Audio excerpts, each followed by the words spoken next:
Oke, selamat malam semua teman-teman VTuber. Apa kabar kalian? Waduh, seneng banget rasanya bisa ketemu dengan sobat VTuber.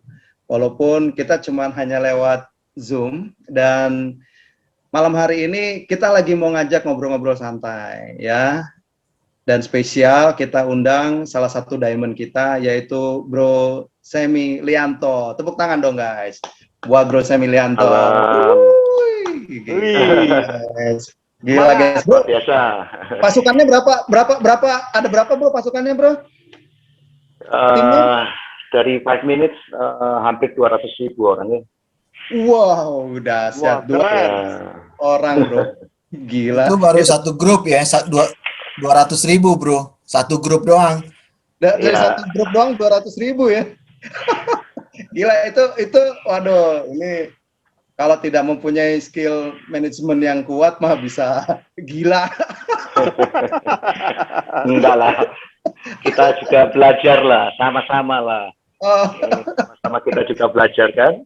Iya, jadi teman-teman VTuber kita ngundang the real diamond, jadi kita tidak pakai sembunyikan, pakai kita sebut nama dia Mawar atau kita sebut dia namanya Kumbang, enggak. Kalau Kumbang itu nama aku dong. Oh iya, Kumbang Faisal. Profilnya kita munculin bener-bener terverified. Jadi kalau kita ngundang diamond itu bener-bener terverifikasi, bukan diamondan ya. Ada mukanya muncul ya, bisa verifikasi ya. Bisa terverifikasi gitu loh. Jadi nggak cuma sekedar ngaku-ngaku diamond. Nah, perlu pakai KTP nggak ini, saya pegang KTP ini? Nggak usah, yang penting ingat film Baim aja, Baim waktu kecil. Ya Allah, bantu Baim ya Allah, itu mukanya udah pas lah. Gitu. Nah, selain ada Bro Semi, pasti udah nggak asing lagi ada Bro Chris. Ya Bro Chris, salam Bro Chris. Malam ya. Enterprise. Oke. Masih semangat? Masih. Saya semangat. Jadi kita di sini ada diamond juga, kebetulan saya juga platinum gitu kan. Ya. Jadi ada kelas lah ya. Jangan gitu dong. Gimana gua dong? Aduh. Bukan nanya tim gua berapa bro? Oh ya, tim lu berapa bro? Oh, tim gua sih nggak banyak lah, cuma 15.000. Wah, sedap. Jadi kalau dua disatuin udah 200.000 tambah 15.000. Wow, dua berapa? 215.000 ya. Wow, luar biasa itu. Itu VTuber sejati semua ya? Iya, udah pasti dong, bro. Oh, kita bukan nggak ribut-ribut gitu. Oke, ya udah. Terus di sana ada Evan juga dari Bali, Bro Evan. Waduh, guys, ini tepuk tangan dong buat Evan. VTubers Indonesia dari Bali. Waduh, ini Bro Evan ya. Ini luar biasa. Jadi kita undang khusus. Jadi teman-teman, acara ini kita memang undang member-member selain dari level Diamond dan Platinum supaya kita juga bisa ngobrol. Posisi Evan apa nih terakhir, Bro? Terakhir silver hampir gold. Wah, cuman kurang 10 exposure lagi. Wah, gila. Waduh, itu aduh ya. Mantap. Exposure kekat sama maintenance jadi ya. Waduh. Itu sakit jiwa ya. Aduh, oke. Ada Bro Dema. Oh, Bro Dema. Tadi ada Bro Dema dari Makassar. Oke, Bro Dema masih ngilang sebentar, nanti dia akan balik lagi. Nah, tapi di sini juga kalau teman-teman yang suka nonton sinetron di salah satu TV swasta, pasti sudah nggak asing lagi dengan muka yang satu ini, Bro Faisal. Oke, Bro Faisal. Selamat malam, salam VTuber. Wih, terkenalnya di apa nih? Faisal Kumbang ya? Iya, Faisal Sikumbang. Dari medsos saya, FB saya, Instagram saya, Faisal Sikumbang. Wah, ini guys, gila men. Hari ini kita nggak kaleng-kaleng nih ketemuannya nih, serem nih. Bro Faisal, kalau lu terakhir apa nih, Bro? Alhamdulillah, gue terakhir sebelum maintenance, gue sebulan sebelum maintenance, gue gol. Wih, gila. Lu beruntung lo ya. Gila lu, gua sama Evan doang nih berarti yang kepleset nih ya. Oh, dikit lagi itu loh. Nah, kalau lu bro, member lu rata-rata apa nih, Bro? Ya alhamdulillah member gue ya kalangan gue sendiri, Oh, pekerja seni ya. pekerja seni. Jadi gini, yang sebenarnya ini orangnya nggak bisa masuk meeting Zoom ya. Kalau kita rajin nonton Indosiar, kalau orang suka nonton Pintu Berkah yang pagi, Kisah Nyata yang siang, Suara Hati Istri yang sore, itu ada artis gua yang bernama Rian Rizky, keluar great title namanya. Jadi dia tadi sudah WhatsApp saya, dia tidak bisa hadir karena masih dalam perjalanan. Oke, nggak apa-apa. Oke, gila nih. Berarti anggotanya Bro Faisal nih kebanyakan pekerja seni ya. Wah, Dan ada satu lagi. Nanti. Nah, belum saya tambah lagi.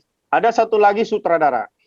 Sedap, men. Jadi kalau tahu Cinta Fitri, Antara Cinta dan Dusta, Aji Belajar Ngaji, Ivo Fionot sutradara namanya. Dia seorang orang TVRI, pasti nggak asing lah mukanya kan. Nah, di TVRI itu dia orang TVRI asli. Semalam juga udah komunikasi sama Bro Dema, ngobrol. Lumayan ada setengah jam. Oke. Keren. Jadi ini malam hari ini dari berbagai seni kalangan ya pekerjaannya ya. Terus ada siapa lagi nih? Tadi Bro Chris, ada Bro Agus sudah masuk belum? Andi ini siapa ya? Ada Bro namanya. Andi. Halo. Bro Andi. Sorry bro, Bro Ferry, gue potong dikit. Boleh orang enak mencari saya nanti ya kan, great title nama saya. Mereka nanti tinggal buka YouTube itu Anak Negeri Megalip, mereka tinggal nonton, nanti keluar nama saya di situ, great title nama saya udah ngirim trailer film saya itu, Bro Ferry udah nonton ya? Ya, sudah. Keren itu bro. Evan udah nonton, di situ kan ada nama saya keluar sebagai casting director by sejak saya mengundurkan diri jadi pemain. Jadi kalau kita bisa nonton film luar kan ada kepala casting director by-nya gitu ya. Jadi nama saya Faisal Skumbang. Jadi kalau levelnya dalam istilah di film itu eksekutif produser pelaksana, sutradara, baru gue urutan kelima. Ini keren. Nah, oke. Itu top banget tuh. Itu keren banget. Ya, jadi Bro Faisal ini tim membernya itu benar-benar dari kalangan artis ya, pekerja seni. Oke, dari tadi Bro Andi. Wah, Bro Andi nggak bisa komen ya. Oke, ada Bro Dema. Ya, Bro. Gimana Bro Dema? Sehat, Bro? Iya, alhamdulillah sehat, Bro. Alhamdulillah. Dia habis ngobrol sama sutradara penulis semalam itu. Yang saya ceritain tadi. Oke, kalau Bro Dema kan sudah nggak asing lagi. Nah, kita kedatangan tamu juga. Ini dari Garut loh, guys. Jadi kita ini bukan hanya apa ya, tadi kan jangan sampai dipikir Zoom ini Zoom kaleng-kaleng, enggak ya. Zoom ini benar-benar kita mengundang teman-teman yang memang sangat memiliki integritas yang penuh terhadap YouTube, yaitu salah satunya Bro Agus Asgar. Bro, kasih salam bro. Open mic-nya bro, dibuka mic-nya bro. Mic-nya dipencet mic-nya. Iya. Assalamualaikum. Waalaikumsalam warahmatullahi wabarakatuh. Bro Agus dari Garut ya bro ya? Betul Bang Ferry. Aduh, saya sangat malam ini saya sangat senang sekali Bang Ferry. Bisa ketemu sama senior saya nih. Enggak, masih belajar kita masih belajar. Oke, kita akan mulai ya topik perbincangannya. Jadi teman-teman, kita akan bahas beberapa hal. Jadi mumpung ada Diamond di sini, Bro Semi adalah seorang Diamond kita. Jadi makanya kita benar-benar bikin Zoom ini, kita liatin wajahnya jelas. Jadi nggak pakai inisial, nggak pakai istilah-istilah ya. Jadi langsung aja. Mungkin ada teman-teman yang mau tanya dulu. Mungkin Bro Chris dulu. Halo? Ya. Paling gini. Kan seringkali pertanyaan-pertanyaan yang paling mendasar lah dari teman-teman kalau kita lagi video itu kan bertanya gimana sih manajemen? Apakah ada counter respon mengenai statement dari Pak Tongam gitu. Itu sih. Jujur kita kan informasikan ke teman-teman itu bahwa pasti akan ada apa namanya update informasi mengenai hal itu. Itu aja, Bro. Ya, gimana Bro Sam? Ya, oke. Thank you ya teman-teman semua. Saya boleh diundang di Zoom ini.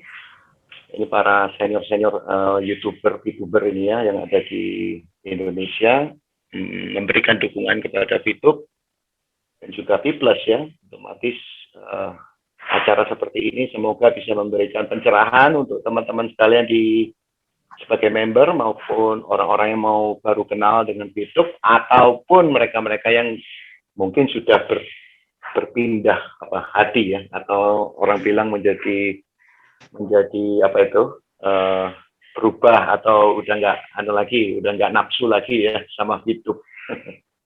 Ya, pertanyaannya tentang respon dari Pak Tongam yang ada di IG, betul ya? Itu ya? Ya. Oke, sebenarnya apa yang disampaikan Pak Tongam, saya melihat ada 5 hal ya, 5 poin yang disampaikan itu adalah sebuah respon yang sangat normal. Jadi respon itu tidak berlebihan ataupun tidak juga membuat semakin pelik atau semakin kacau. Sebetulnya respon beliau adalah respon yang sangat-sangat normal dan wajar. Cuman kita yang salah menempatkan diri untuk menaruh sebuah tanggung jawab atau menaruh sebuah pertanyaan, sebuah accusation ya, tuduhan ya, accusation itu kepada pihak SWI.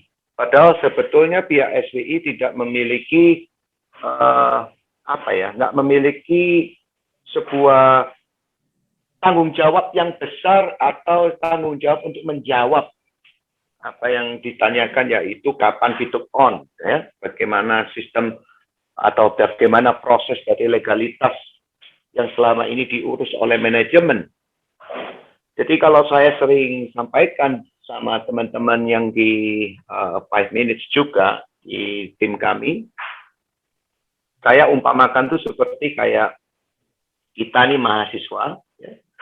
Mahasiswa ini mau ujian skripsi. Ya, saya pakai analogi supaya teman-teman bisa menempatkan dirinya, maksudnya menangkap seperti apa sih kondisinya ini. Nah, setelah itu saya misalnya sebagai mahasiswa, saya akan menyampaikan atau saya akan menyelesaikan program skripsi ya. Skripsi itu kan terakhir ya sebelum lulus ya.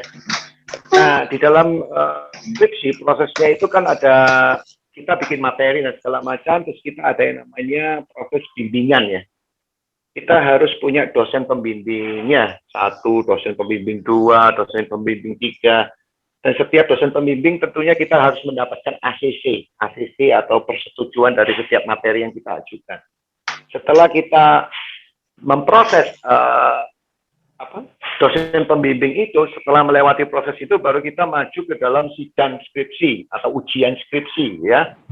Di dalam ujian skripsi itu ada 3-4 dosen yang duduk jejeran gitu dan menguji materi kita sehingga kita dinyatakan lulus atau tidak kan gitu ya. Nah, perlu kita tahu bahwa SWI yang terdiri dari hari ini mungkin sekitar 12 instansi ya, mencakup kementerian dan juga Polri dan segala macam, ada 12, itu mereka adalah dosen penguji sidang skripsi yang terakhir final ya. Nah, diketuai atau dikepalai oleh Pak Tongam. Nah, sebelum kita maju ke sidang skripsi tentunya ada dosen pembimbing. Dosen pembimbingnya VTube ini siapa? Dosen pembimbingnya adalah dari OJK, Menkominfo, Kementerian Perdagangan ya, Kemendak ya, Industri dan Perdagangan ya. Dari 3 ini sebut saja sebagai dosen pembimbing. Nah, dari setiap elemen ini atau instansi ini mereka menerbitkan legalitas ACC ya, legalitas alias ACC terhadap apa yang kita kerjakan dengan konsep itu yang legal. Karena kita dibimbing beberapa instansi di dalamnya, tentunya langkah terakhir kita adalah sidang skripsi. Nah, apa yang terjadi yang kemarin itu adalah, contoh, Bro Ferry ini saudara saya, dia pengen menanyakan tentang status saya sebagai mahasiswa, apakah bagaimana proses skripsinya gitu ya, lulus apa enggak gitu ya. Nah, coba bayangkan Bro Ferry ini nanya langsung kepada dosen uji, dosen yang terakhir itu, yang menguji 4 orang itu. Bro Ferry maksa nanya ngomong gini, Pak Ferry, gimana itu Semilianto lulus atau tidak? Kalau sampai nggak lulus, saya bakar rumah kamu, Pak Ferry. Padahal saya sedang lagi di dosen pembimbing ketiga. Belum masuk ujian skripsi atau dosen skripsi yang notabene ditanyain, nggak cuma ditanya, tapi diancam. Nah, ini yang terjadi, teman-teman. Sehingga Anda selama ini merasa overwhelming, terlalu apa ya? Terlalu berlebihan dalam merespon. Kalau Fitup hari ini mengurus izin-izinnya dari pihak 3 ini, otomatis yang terakhir nanti diserahkan dalam bentuk yang lengkap kepada SWI.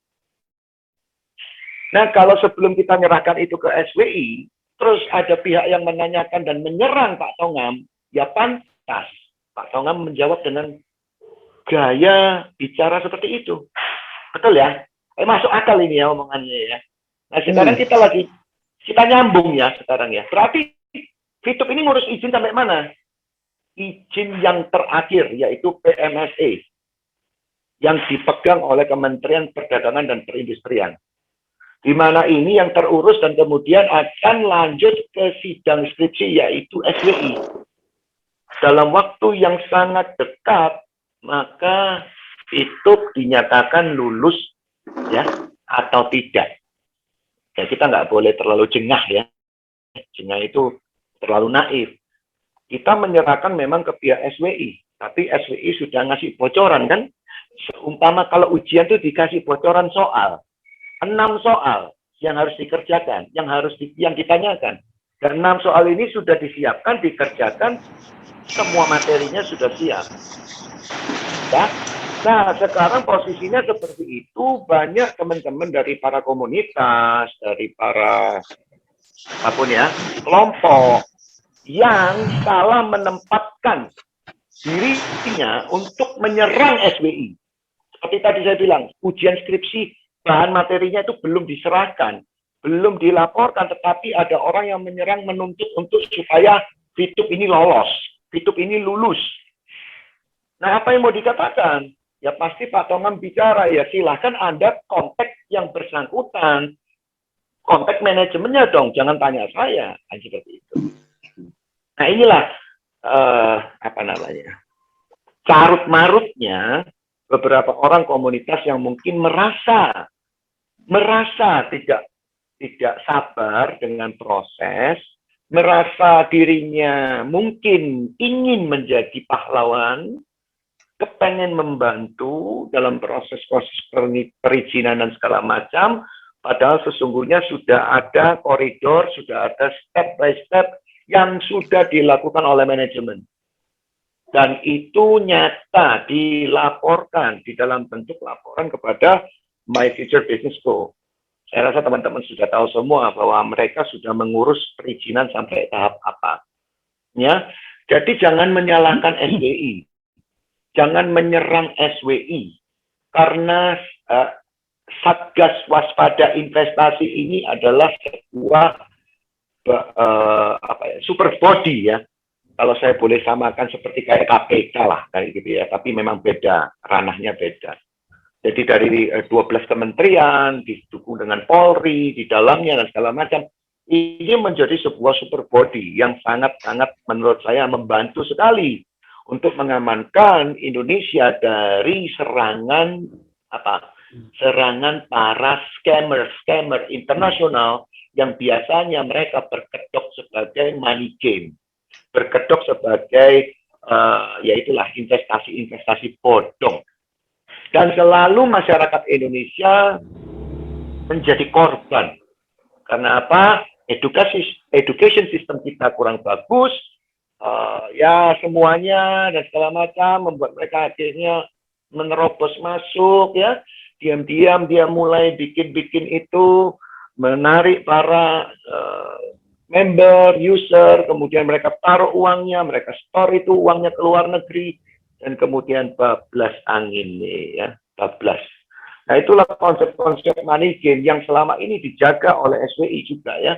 Selain itu juga dia juga menjaga dari adanya serangan-serangan berbagai pihak seperti kayak investor-investor asing yang kebiasaannya itu mereka menawarkan, ya, sebuah janji-janji manis yang luar biasa, yang sangat keren kepada calon membernya. Kemudian kita terpengaruh, kita menjadi penasaran, dan kemudian kita ikut, kita nyemplung, kita store duit. Nah, itu ceritanya. Kira-kira gitu, Bro Chris. Nah, oke, jadi gini, ada salah satu persepsi yang salah dong di antara VTuber, bahwa kalau bicara soal regulator itu selalu hanya SWI. Bener nggak itu, Bro Sam? Konsep berpikir seperti itu. Yes, regulator itu adalah badan eksekutif yang dilindungi oleh undang-undang, betul ya? Kalau Anda menyalahkan itu ke pihak SWI, itu salah besar. SWI itu adalah Satgas Waspada Investasi yang mencurigai siapapun. Ingat ya, praduga bersalah atau praduga tak bersalah, mereka berhak untuk menetapkan itu.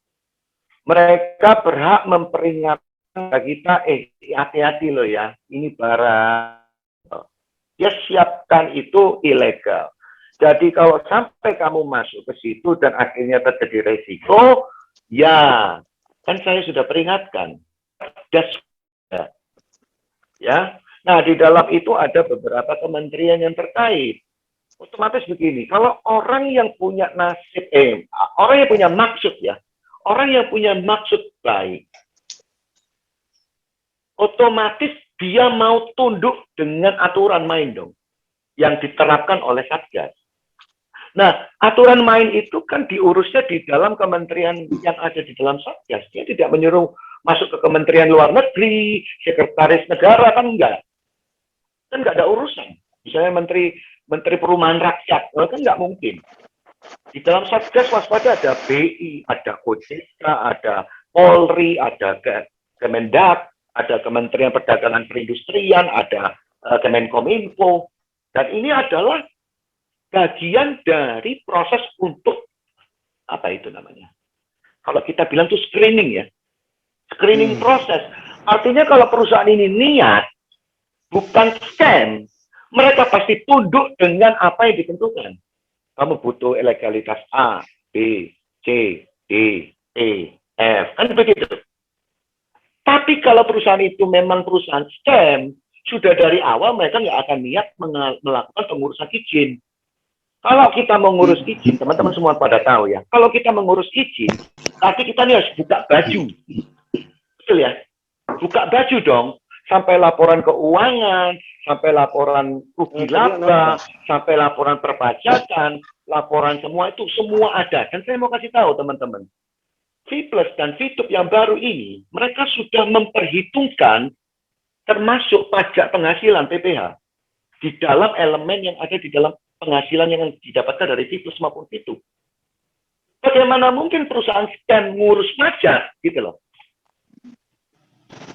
Oh, ada yang nggak percaya? Oke. Saya juga nggak akan membuat Anda percaya kalau Anda tidak membuktikan langsung ya.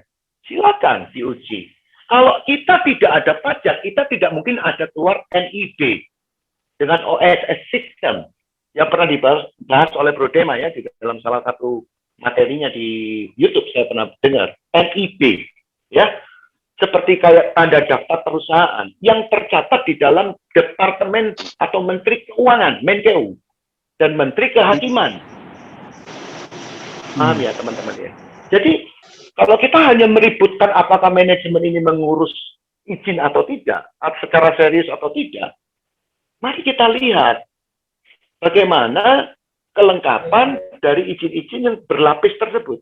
Kalau izin-izin berlapis itu mereka sudah lakukan satu persatu, pada tahap akhirnya adalah diajukan kepada SBI sebagai laporan sidang terakhir, sidang skripsi terakhir, maka SBI tidak akan memiliki tendensi untuk mempersulit. Betul ya? Karena ngurus izinnya juga ada di dalam 12 instansi yang ada di dalam SBI dong.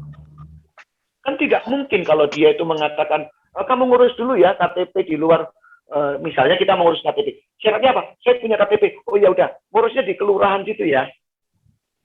Nah, kelurahannya itu nggak ada hubungannya dengan saya. Nah, itu mungkin saya masih punya indikasi untuk mempersulit Anda. Misalnya Anda mau mengajukan pinjaman kredit ya, kamu nggak punya KTP, saya suruh bikin KTP. Kan saya nggak ada urusan sama kelurahan atau dinas kependudukan, Dispenduk. Saya koperasi kok, misalnya gitu ya. Saya kan nggak mau tahu. Nah, saya kan bisa mempersulit. Setelah kamu punya KTP, saya tanya kakaknya. Setelah kakaknya ada, saya masih tanya lagi NPWP. Saya tanya lagi laporan itu apa tuh? Rekening koran. Setelah itu saya masih tanya lagi, kamu punya kredit apa aja di kredit bank yang lain? Dengan segala macam bentuk ya kerumitan. Kalau misalnya SWI dengan kementerian yang bersangkutan ini tidak satu tubuh, maka ada indikasi bahwa SWI mempersulit kita. Ada bisa disebutkan ada indikasi. Tetapi SWI juga mengepalai atau menggabungkan 12 instansi yang notabene kita ngurus izinnya juga di situ gitu loh. Termasuk BKPM, termasuk OJK, termasuk Kemenkominfo, termasuk Kemendak, Perindustrian dan Perdagangan. Ya, kita punya surat izin usaha penjualan langsung, yaitu KLP, kalau nggak salah KLP 47/9. Ya, itu adalah pengurusan untuk masuk sebagai syarat anggota APLI. Nah, satu lagi, Anda pikir bahwa menjadi anggota APLI itu mudah? Ayo coba aja urus. Perusahaan kamu bikin networking, perusahaan MLM, terus kamu ajukan untuk menjadi anggota di dalam anggota APLI, yang notabene ada, mungkin sehari ini bisa dihitung, ada ribuan perusahaan MLM di Indonesia, tetapi yang terdaftar di APLI kurang dari 90 perusahaan. Dan salah satunya adalah Biples. Ya. Nah, bagaimana mungkin APLI, dikatakan APLI kecolongan, menerima Biples, padahal dia nggak legal, dia nggak benar, dia scam. Apakah APLI akan mencoreng mukanya dengan menyatakan itu atau menerima Biples di dalam tubuhnya, gitu, keanggotaan APLI? Kebetulan memang APLI adalah salah satu anggota dulunya di dalam SWI juga. APLI itu. Nah, orang-orang APLI sendiri sudah menerima kita, teman-teman, di dalam tubuh APLI. Ya, yaitu Biples ya. Kita nggak ngomong Bitupnya, Biplesnya. Nah, kalau you pernah tahu bagaimana cara untuk masuk ke anggotaan APLI, karena berhubung saya juga dulunya punya banyak teman yang ada di dalam asosiasi tersebut, betapa rumitnya, betapa sulitnya, mereka punya syarat macam-macam juga untuk menjadi APLI. Nggak gampang. Nggak seperti kayak kita daftar jadi anggota geng sekolah, geng SMA ya. Tapi ini APLI benar-benar sebuah asosiasi yang direct di bawah apa namanya, Amerika punya ya, dunia ya punya ya, Direct Selling Association DSA. Nah, APLI adalah perwakilan internasional, berbendera internasional. So, kalau Anda kata, ya, kalau Anda katakan ini adalah perusahaan scam, ya, Biples adalah scam, bohong, nggak punya izin, forget it. Nggak usah ngomong banyak-banyak, mereka nggak akan diterima di APLI. Trust me. Nggak akan diterima di APLI itu perusahaan. Sedangkan perusahaan MLM yang benar-benar aja belum tentu diterima di APLI kok. Coba urus menjadi anggota asosiasi penjualan langsung Indonesia. Saya kira seperti itu, Bro Ferry. Oke,